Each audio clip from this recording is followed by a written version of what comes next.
Welcome back. DrennanLive continues the second portion of the show. I'll have you for the last 30 minutes as Jimmy had to take off, handle the news responsibilities coming up on Channel 3 here locally. So we'll have you for the final 30 minutes of today. We'll continue on with what Jimmy's been talking about a lot today with Josh Gordon, Johnny Manziel, the entire Cleveland Browns situation. I know early on touched a little bit on Ohio State, where they're at right now as they continue their Big Ten play, the victory over Indiana yesterday. But another big event that happened yesterday, of course, the Cavaliers and what they were able to continue on with. Now that they've won 6 straight games, after losing 6 straight, they had Oklahoma City in town yesterday. Jimmy touched on it a little bit. I think we'll dive more into it again tomorrow as the Cavaliers will be in Detroit. But the Cavaliers yesterday, Oklahoma City coming in. Yes, they've struggled this year, 22-22 now on the season for Oklahoma City. Durant injured an early portion of the year. He actually had 32 points yesterday in the Cavaliers' 108-98 victory. But it was LeBron James again. Dominating performance, 34 points. He was 11 of 25 from the field. Went to the line 13 times, hitting 10 of those free throws, which is nice to see. Also 7 rebounds, 5 assists. You had Tristan Thompson with a double-double. He pulled down 16 boards in yesterday's game. He continues his stellar play off the bench. He had 10 points in the game. Kevin Love also had 13 rebounds for the Cavaliers to go with his 9 points. 5 3-pointers. I should say 19 points for him because he did hit 5 3-pointers. Kyrie Irving, both of the guards struggled a little bit yesterday in this Cavaliers 10-point victory. Kyrie went 9 of 21 but had 21 points. J.R. Smith, 4 of 12 from three-point land, but again, had 14 points. That added dynamic as now the Cavaliers are 6-4 since the trades have been made. They've won 6 straight now, and now with LeBron James in the lineup, the Cavaliers are 24-18 on the season, 1-8 without him. So the Cavaliers, they make their moves to continue to get better. LeBron James, as we mentioned, now back and healthy. He did win NBA Player of the Week, Eastern Conference Player of the Week. Again, this is his 3rd time this season, 48th time in his career, 29th time he has won it as a member of the Cavaliers. Cavaliers were a perfect 4-0 last week as LeBron averaged 27.8, shot 50% from the field, 6 rebounds, almost 7 assists in 34 minutes of play. And on those 4 games that the Cavaliers won last week, they won by 19.3 points per game. He's obviously the only All-Star this past week to average 27, 6, and 6. Klay Thompson won it in the West. He was the Player of the Week over there. But we were talking about the trades and the additions that the Cavaliers made. The J.R. Smith, and this is something we talked about, and if you have time, check out on foxsportsohio.com later this week. Ashley and I did a Sidekicks, a very popular staple on the website. So check it out if you have time. We talked about a couple of the trades that the Cavaliers made. Who has impressed the most? What was the biggest need? Who is the best player that came through that trade? J.R. Smith continues his play right now. He's in his 10 games that J.R. Smith has played for the Cavaliers, he has already hit 33 three-pointers, shooting 41, almost 42%, averaging 15.2 points per game. That addition that the Cavaliers needed for that outside shooter, a lot of people thought earlier in the year that would be Ray Allen. But as LeBron tries to continue to woo him and try to bring him in here, J.R. Smith is now that piece, a guy that can go in and play, a guy that can hit that open shot. Yes, he's going to take a lot of shots. They may be crazy. Some of them will be heat check moments. But already 33 three-pointers in the 10 games that he has played for the Cavaliers. Obviously, Timothy Mozgov, the other big addition that the Cavaliers were missing that they needed, a big man down low, I shouldn't say no longer, limiting the easy baskets at the rim, as in his 9 games, he's averaging almost 10 points a game, 56% from the field, 9 rebounds, 1.2 blocks per game. That addition alone is what the Cavaliers needed. A big man down low, one that can hit a shot, but also can play defense. A legit center being over 7 foot, not the Anderson Varejao where he's an in-between guy. Is he a forward? Is he a center? Whatever the case may be. You know, with Mozgov, down low, getting comfortable with the other players. he is the guy that the Cavaliers are going to continue to work through down low and defensively. As you see tomorrow night, we talked about it a little bit, and I know we'll have a guest on tomorrow to talk about it when Jimmy's here back in the chair tomorrow. Cavaliers versus the Pistons. And when you look at the next 4 games for the Cavaliers, starting with this Pistons game, remember the Cavaliers have payback with the Pistons after they were blown out at home. When the Pistons, I believe it was their 7th win of the season back at late December. They're now at 17-28, playing a lot better since Josh Smith was traded or kicked off the team, basically cut, and he went off to Houston now. Wednesday, Portland. They're the 3rd best team in the Western Conference. They'll come in at 32-13 with an extra day's rest. They were supposed to play in Brooklyn tonight. That game already canceled because of all the weather that's been coming through or that is projected for the East Coast. So that game's already canceled. We'll see if Portland can get out and get here before Wednesday night. Sacramento on Friday, that will be another home game. Sacramento 16-23, another payback game. The Cavaliers, of course, were blown out in the early portion of that West Coast trip when the Cavaliers were on that 6-game losing streak. Sacramento got them good, so that could be a payback game as well. And they'll close out the month with a game at Minnesota. Minnesota, the worst team in the NBA, 7-36. So the Cavaliers have a nice stretch here leading up until the All-Star break where they can start to make a run and possibly get back into position 5th, 4th, 3rd, 2nd seed and continue to walk up the Eastern Conference and be in a position that a lot of us thought they would be going into the season before injuries and bad play, getting to know each other, all set in earlier this year. So we have that to talk about for the next 20 minutes. Also, Josh Gordon in the news, and I know you guys have touched on that a lot with Jimmy as well. And this is the part where we're at. And Jimmy's talked about it a couple of times. Yes, he's had problems going all the way back to college, problems in the NFL. This one, not a drug-related problem, but for alcohol. And you would think after getting dinged down in North Carolina that he would have learned his lesson, tried to continue to stay clean, try to revamp his career and become that stud player that we all watched last year for the Cleveland Browns. Or I guess I should stay back in 2013 for the Cleveland Browns,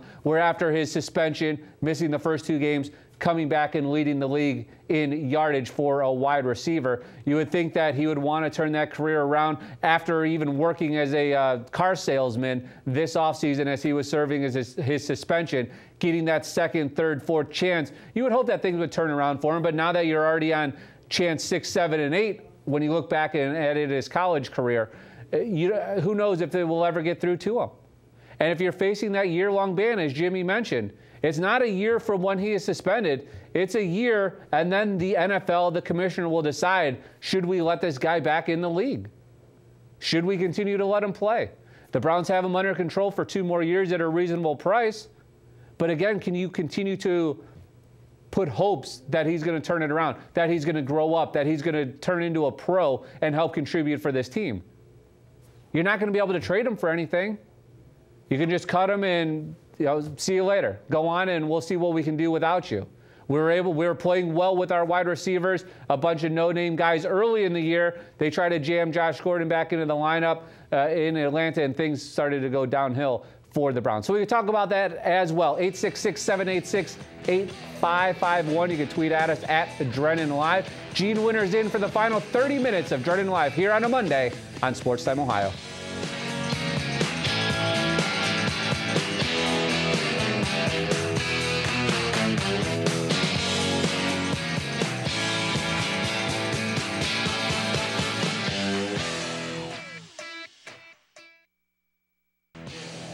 The Cavaliers have won 6 straight, looking for number 7 tomorrow night as they will take on the Pistons up in Detroit at Auburn Hills. Coverage will begin with Cavaliers Live with Jeff Phelps and Campy Russell starting at 7. Then your tip at 7:30 with Allie, Fred, and Mr. Cavalier Austin Carr over on Fox Sports Ohio. So check that out. The Cavaliers going for number 7.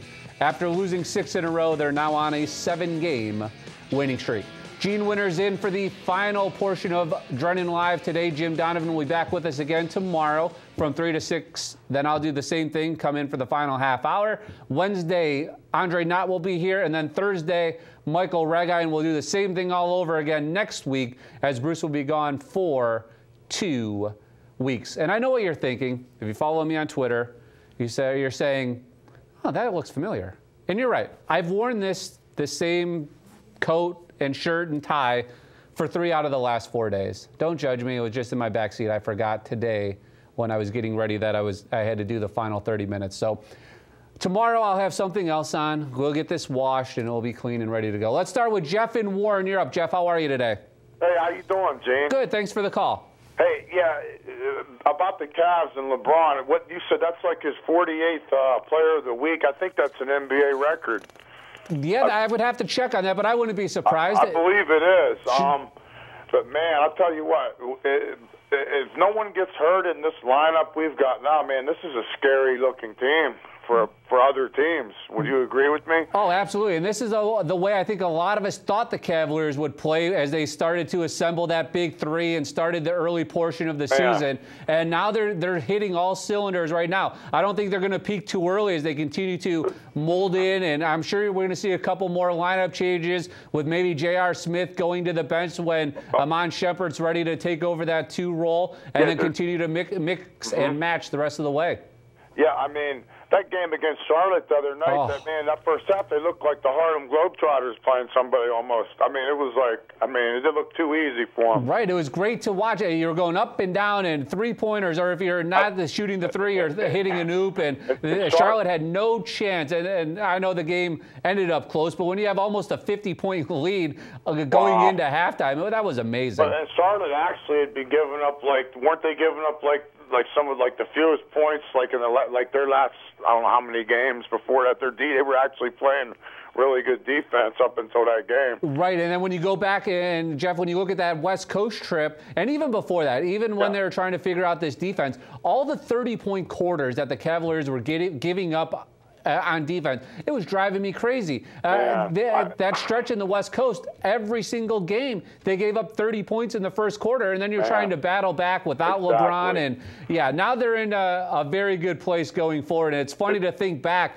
just a week and a half ago, we were writing off the coach and looking for his next replacement already. Yeah. I'll tell you what, a healthy LeBron James, though, to me, it doesn't matter. I don't think it matters what seed we get in the playoffs.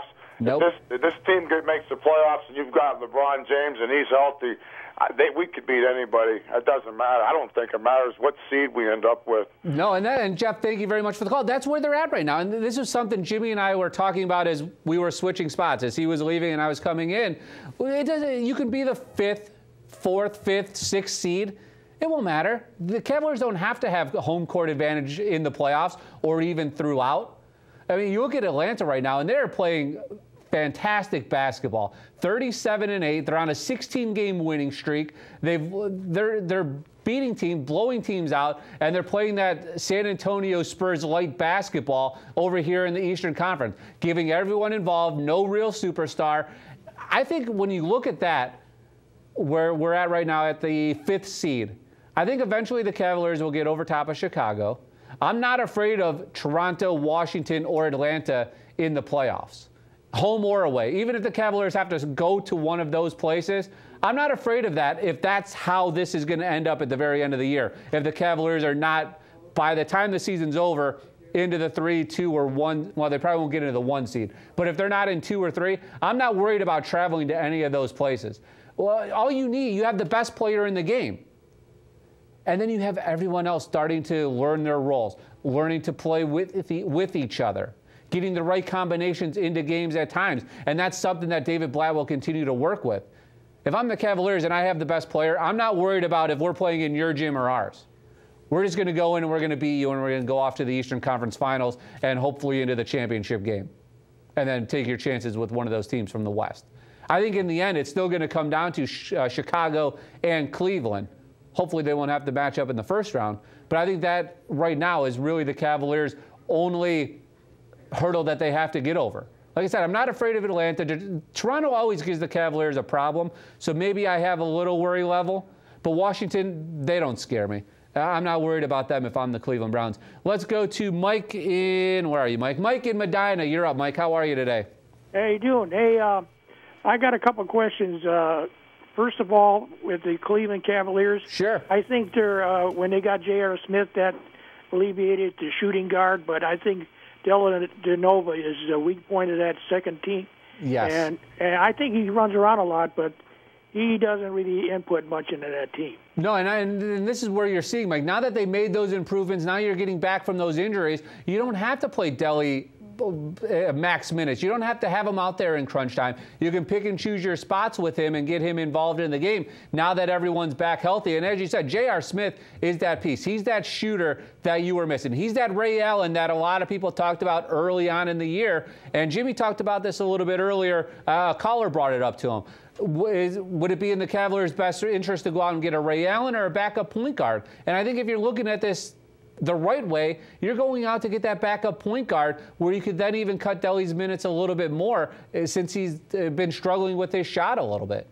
Okay, the other question I have is the Cleveland Browns. I think Gordon should be gone because remember when we had that tight end from Miami that his father played? Kellen Winslow? Yeah, and then the guy we had played for Michigan, that he was in trouble too. Right. Well, and that's what they're going to go through. And, Mike, thank you very much for the call that the Browns are going through right now. They're in their meetings. Ray Farmer, Jimmy Haslam, the whole crew, they're meeting over the next 3 days to decide what the next step is. Not just with Josh Gordon, Johnny Manziel, but the direction in free agency, the direction in the draft, the direction with the upcoming combine. They're going to go over everything in the next couple of days and see where they're at, reevaluate this entire situation, try to figure out how they were 6-3, 7-4, whatever they were, and have the wheels completely fall off over the last month of December. They're going to go in and look at everything now.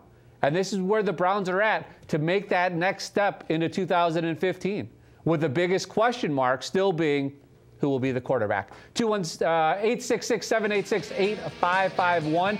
Drennan Live will continue for our final segment right after this here on a Monday.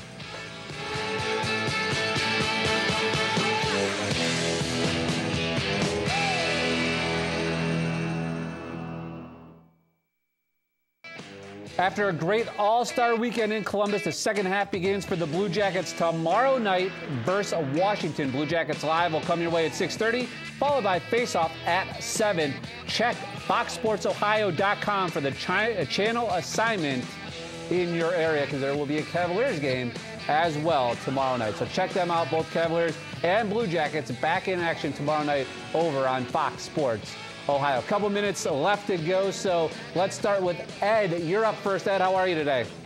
Pretty good. I'm from a little small town called Landick, Ohio, northwest Ohio. I'd like to ask you a question on a couple things that's going on while I was hospitalized. On the Shanahan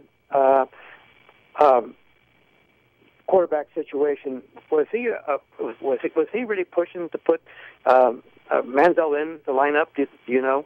I don't know about Kyle Shanahan pushing for him. I think he knew that Brian Hoyer had a better grasp of his offense, his terminology, and we've seen that over the last couple of days with reports coming out of still that Johnny Manziel didn't know the playbook and no plays when he was thrown into that game in Cincinnati. So I would be surprised if Kyle Shanahan pushed for Johnny Manziel.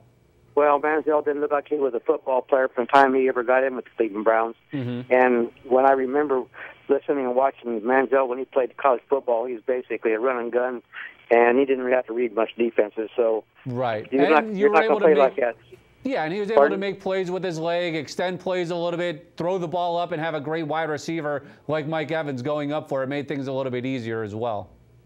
I still think right now, for Cleveland's best interest, because I think players did not play well for Brian Hoyer at the last 6, 7 games. I just think there was players not doing what they should. Too many drop balls, routes not being run right, and I don't care how good a quarterback you are. If you can't have your supporting cast doing their job, then you're not going to look very good either. No, and you're right, Ed. Thank you very much for the call. You're right, and that's the problem. Once Alex Mack went down, you hate to pin the entire season on one guy, but things started to go downhill from there. Then you had Josh Gordon back in the lineup, threw off the offensive chemistry, and next thing you know, you're losing 5 out of your last 6 or 6 out of your last 7 games when you were in a prime spot to make the playoffs after that big win in Cincinnati on Thursday Night Football. Willie, North Carolina. Willie, you're up. How are you today? I'm doing fine, Bruce. I'm sorry, Gene. How are you today? Good, good. Thanks a lot for the call.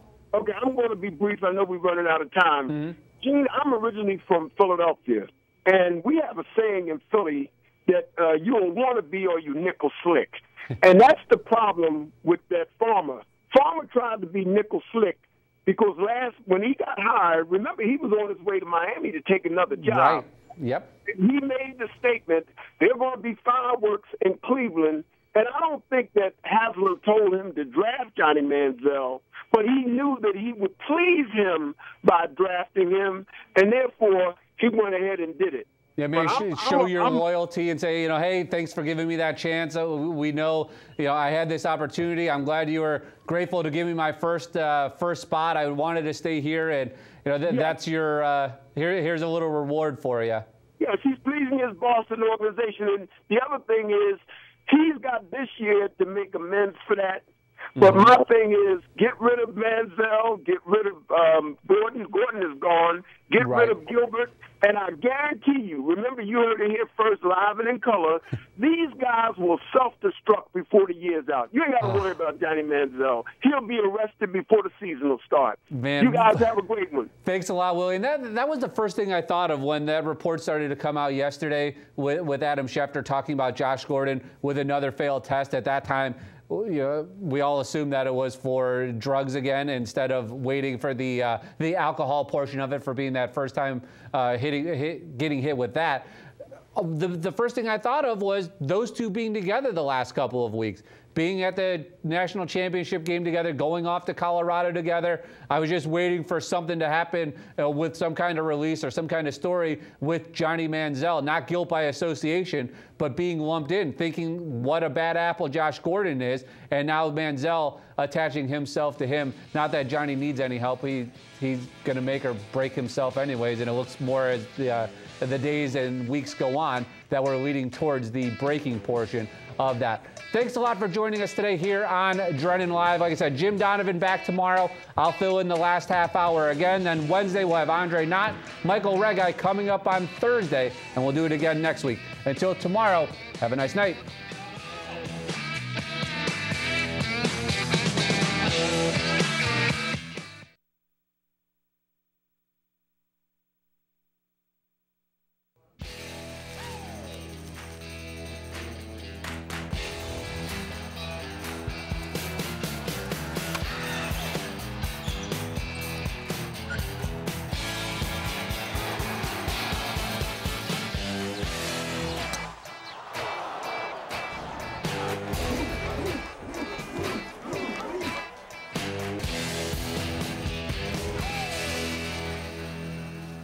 Welcome back here to Drennan Live. Gene Winters here to take you for the final 30 minutes today as we ship Jimmy off to the news. As Jimmy mentioned, Andre Knott coming up tomorrow. We'll have Michael Regai coming up on Thursday, and then we'll do the same thing again next week as Bruce will be on week number 2 of his Mexican vacation. A lot of talk today so far about the Cleveland Browns and where they stand. Had a nice conversation with Brian Windhorst and the Cavaliers and where they're at right now, and of course where they're at. 25-20. They're up in Detroit for a game tonight against the Pistons. Pistons have been playing well as of late, ever since they got rid of Josh Smith and kind of got that 7th win against the Cavaliers at the end of December. They're up to 17-28 right now, but the Cavaliers on a 6-game winning streak after losing 6 games to start the month of January. A lot of talk pregame today down in the after shooter round. Coach Blatt was the first one up today, and I thought after listening to it, I thought the most interesting thing that he had today, he doesn't want to use injuries as an excuse for the Cavaliers, but they're getting healthy right now, and the trades have also helped the Cavaliers get back on track. In all fairness, before Andy went down and then before LeBron went out, we were 18-10. There was nothing wrong with our team, nothing. We were doing fine. We lost some of our biggest and best players, and we had a tough period. But the new guys that have come in have added a lot of ability and a lot of energy and great spirit, and that has obviously helped us.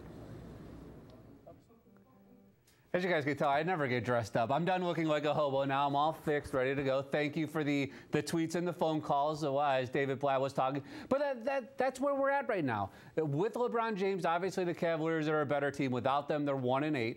They're trying to find the new guys that continue to gel, get where they need to be, get in this process of moving forward into the playoff push. Obviously, they're going to make the playoffs, but into that championship run. And obviously, LeBron, he's now back, coming off his 48th Eastern Conference Player of the Week.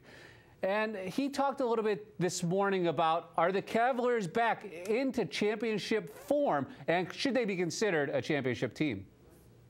Everyone has to make a sacrifice, do something that you haven't done before. And that's what the part of a team, that's what building a championship team is all about, doing something that you're not comfortable with.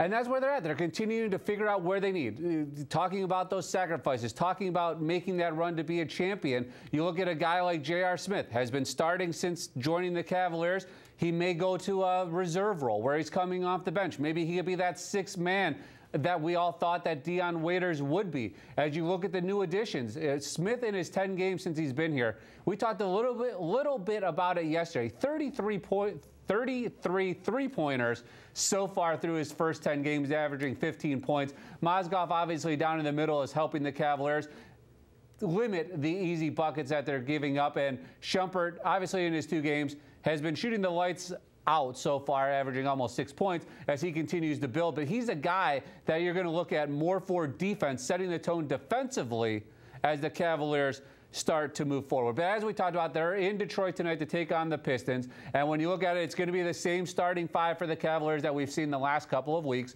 You had the dizzy spell with Kevin Love against Oklahoma City on Sunday. He said he's ready to play, so you're going to have Love, Mozgov, LeBron, and, of course, J.R. Smith and Kyrie Irving in the game tonight. And when you look at the Eastern Conference standings, nothing changed from when we were on yesterday talking about it. The Cavaliers are still sitting in that number 5 spot behind Charlotte, Toronto, Washington, and Atlanta. So as they continue to chip away, they have an easy stretch to go into the All-Star break coming up over the next, I believe, 9-10 games. So they can continue to walk up or climb up the Eastern Conference standings. So we have that to talk about today. Also, we're going to hear possibly a little bit from Seattle. They had their media day. We heard from New England a little bit earlier in the show when Jimmy had it. So we may hear from Seattle coming up. But media day is just a big, I don't know, a big bunch of garbage, really. You have a bunch of people there, ask ridiculous questions, that maybe loosen the guys up a little bit. But if you're going there for the hard-hitting journalism, you're not getting much out of a media day. So when we come back, we'll jump into the calls, 866-786-8551. You can tweet at us at DrennanLive. Gene Winter's here for the next 20 minutes here on the Tuesday edition of DrennanLive.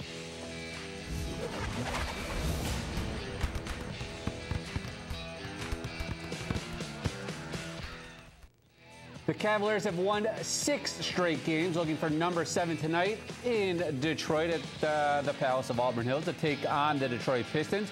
Coverage will begin with Cavaliers Live with Jeff Phelps and Campy Russell at 7. Then the tip at 7:30 with Allie, Fred, Mr. Cavalier Austin Carr. And that, of course, will come your way over on Fox Sports Ohio. So be sure to check them out. Another game coming up tomorrow with a well-rested Portland Trail Blazers team. I believe they're the 3rd best team over in the Western Conference. Let's get things started with Ron in Oberlin. Ron, you're up today. How are you? Yes, you're talking Johnny Manziel? Yeah. Okay, my question is, I was disappointed that he didn't get an opportunity to perform in the last couple games. But my question is, the play he got hurt on was strictly a running play around the left end, and I'm sure he didn't call it. Why would they be running him on a definitely a run play designed for a run when they know that that's possibly where he's going to get hurt? Well, he is a running quarterback, Ron, and I don't think the offensive coordinator doesn't go in thinking, well, if I call a run here, the guy's going to get hurt. I think he has to call and play to the strengths of Johnny Manziel, and unfortunately, Johnny Manziel is a running quarterback, and as he broke out to the outside, ended up, unfortunately, getting hurt on the play. Yeah, well, he's not a running quarterback. He's a scrambling quarterback. Okay. The difference between having to scramble to get a pass off than to do a. Well, he did a lot of running. Ron, thank you for the call. A lot of running in in the Texas A&M. Obviously, scrambling, running, calling runs, all the exact same stuff.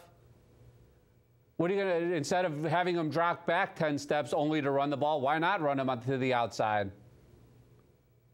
They were very limited with what he can do because he couldn't understand any of the plays. Shanahan probably just said, hey, take the snap and run to the left. Don't get hurt. Dan, Wapakoneta, you're up. Dan, how are you today? Yeah, I'm doing great, Gene. You look good. Good, thanks for the call. You do. You always do.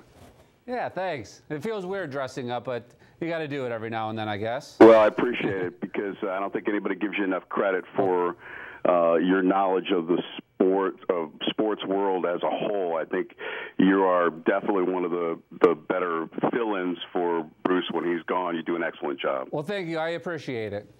Hey, listen, I'm not usually, we talk about players in sports and stuff like that, and I'm usually not that critical about anything from Cleveland sports standpoint, but especially when it comes to the media. And I think sometimes, just like the players, I think there are good media people and there are people that just are really not that good. And I don't really have very many nice things to say about your previous guest, Brian Windhorst. I would give you an example was, I'm down here in Little Wapakoneta. I'm 3 hours away. Mm-hmm. And within minutes of when LeBron announced that he was coming back, I was on the phone buying season tickets. And, I'm proud to make that 3-hour drive one way and for sure. They're an hour ahead of the game to watch a 2-hour game to make a 3-hour trip back sometimes. I do have family. I am born and raised in Cleveland, so sometimes I try to wrap it around things. But I'm proud to be a season ticket holder, and I'm proud of the Cavs. And I was proud of LeBron coming back. But here's the thing. Ever since LeBron thought about leaving and then left and then decided to come back, there has been one person in the media that seems to, be the go-to guy that all the other media, national media, had gone to, and that was Windhorst with regards to what he's going to do, where he's going to go, and he has done nothing. He has done nothing but blow smoke up, whose backside, and I think has been nothing more than an apologist for him.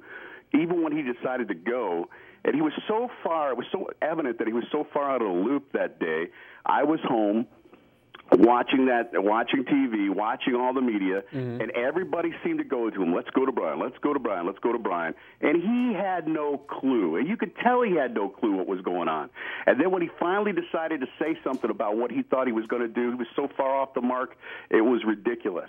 And then when they found out that LeBron only turned, they all thought that Brian was going to be the guy that would know, or he was going to be one of those 1 or 2, 3 people that was going to be on the inside about what LeBron was going to do. Everybody was so sure of it, and he was so far off the mark.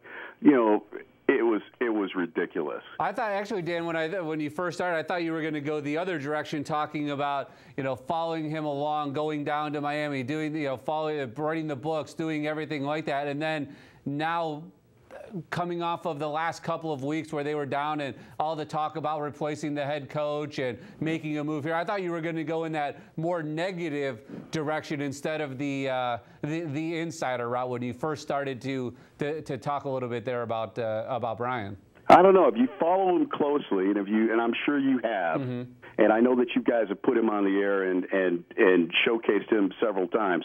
But even from a national media standpoint, where they tried to use him as somewhat of an insider, that day proved how much of a non-insider he really is. And not to make an excuse for Brian, Dan, and a lot of me has to. I think a lot about this where he didn't get that scoop. It went to SI for the story. Really went against the ESPN because of, I don't know, maybe because of all the backlash from the first decision and how that went down and giving them the exclusive and then traveling and following them and making them a huge deal. I don't know if maybe part of that was people directing them what to talk about, what to say, at least for that day. Maybe I'll give him a break on that, but not on the other stuff that you started to talk about. He came across and made it clear that he knew, like he had the inside scoop, that he knew exactly what was going on, and he lied about it. Sure. He lied because he did not tell the truth, that he knew what he was going to do. And everybody had him on. I watched the day before everything. I watched everything all day. I was channel surfing all day, and within minutes after he announced, I said I was on the phone buying season tickets. But I will tell you this. He came across like he was the guy. He was the guy, and he made sure that he let everybody know that, you know, that he gave that impression, and that was wrong. And he never apologized for it. He never said that he was wrong. He never wrote anything about being wrong or being off the mark. He is just always considered, you know, to be that, you know, that apologist for LeBron, no matter what he's done or whether it's good or bad. And that's kind of rubbed me the wrong way when it comes to a media person, because I would think you'd have a little bit more character there. No, and Dan, thank you very much for the call and the kind words. You're not the only one that feels that way. I mean, the second I tweeted it out today, this morning, and this afternoon that we were having him on, a lot of people are upset with it. You know, traitor, whatever you wanted to say about him. But I understand you're coming from a different portion of that with Brian. But, you know, I respect what he does. You know, obviously, having the beat, trying to cover all 30 NBA teams, obviously you would think that he would have the inside scoop, the more information on LeBron after doing a couple of books, following him from not only the Akron Beacon Journal or Ohio.com when he took over the Cleveland Plain Dealer gig, following the Cavaliers around and being the close part of that, going down to Miami. I understand where all of that comes from. And a lot of times when you're in front of the camera, on the radio, doing whatever, you have to have that confidence where maybe you're saying something that you want people to believe, that you need them to believe, even though maybe you don't feel it 100% in your heart. You want to be the guy that's right. You want to have that confidence and portray that to your viewers or your listeners, depending on where you're talking from or talking about. 866-786-8551, the number to join us. We got one segment left to go here on Drennan Live. Andre Knott will be in the chair tomorrow. We'll come back and bang out these final calls here on the Tuesday edition of Drennan Live.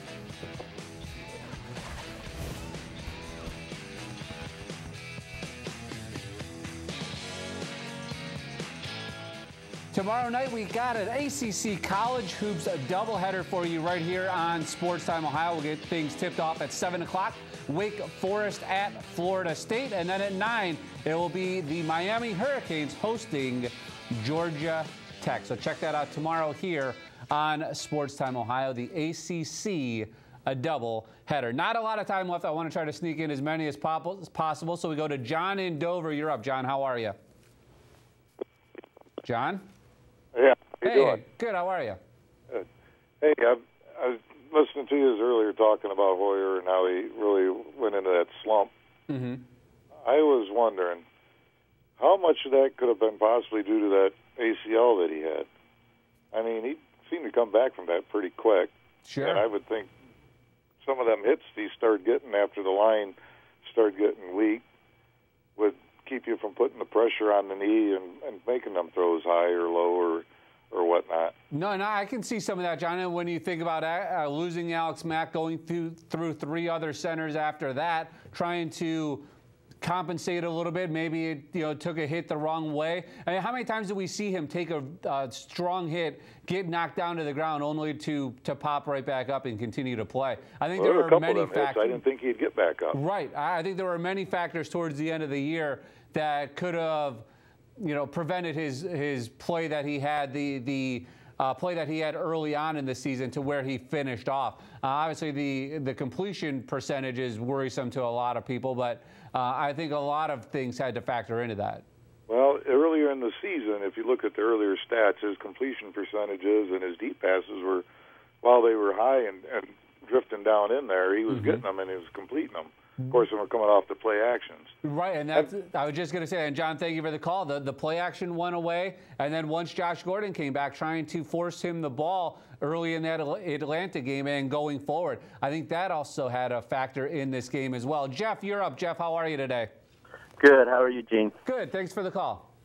Hey, with the way quarterbacks are coming out of college, not really ready, and playing the spread offense and things like that, I had a trade that I think the Browns should do. And basically it is you got your first two draft picks in the first round, give them a next year, and maybe the year after that, get Jameis Winston. He's a pocket passer. I think he's ready for the pros. We have not had a quarterback since Bernie Kosar, and he basically chose us. We don't have a good track record of picking quarterbacks. Right. And I think Jameis Winston is not as good as Luck, but along the same lines. He has a strong arm. He makes good decisions. He has a 10-cent head, and I'll give you that. Sure. That's what I was going to say. You're willing to overlook the off-the-field problems that he's had, and that's a talk now, that he's probably most NFL-ready of any of the quarterbacks, even over Marcus Mariota. So now you're in that part of, do you mortgage the future and then also put him in the same locker room with Johnny Manziel? I don't know, with all the needs that the Browns have, if I can go ahead and trade both of the number ones and next year's as well. But again, we have 5 more months to debate that. Look at our first round picks last year, year before, and year before that. What are we actually mortgaging? Right, and Jeff, thank you for the call. And that's something Jimmy and I talked about yesterday. Brandon Weeden and Trent Richardson both gone. And you have Mingo, who played hurt last year. I think the jury's still out on him, even though a lot of people want to categorize him as a bust already. And then these guys that you have right now. That will do it for Drennan Live this afternoon. Andre Knott will be back in here tomorrow. Have a nice rest of your Tuesday night. I'll talk to you tomorrow from the booth.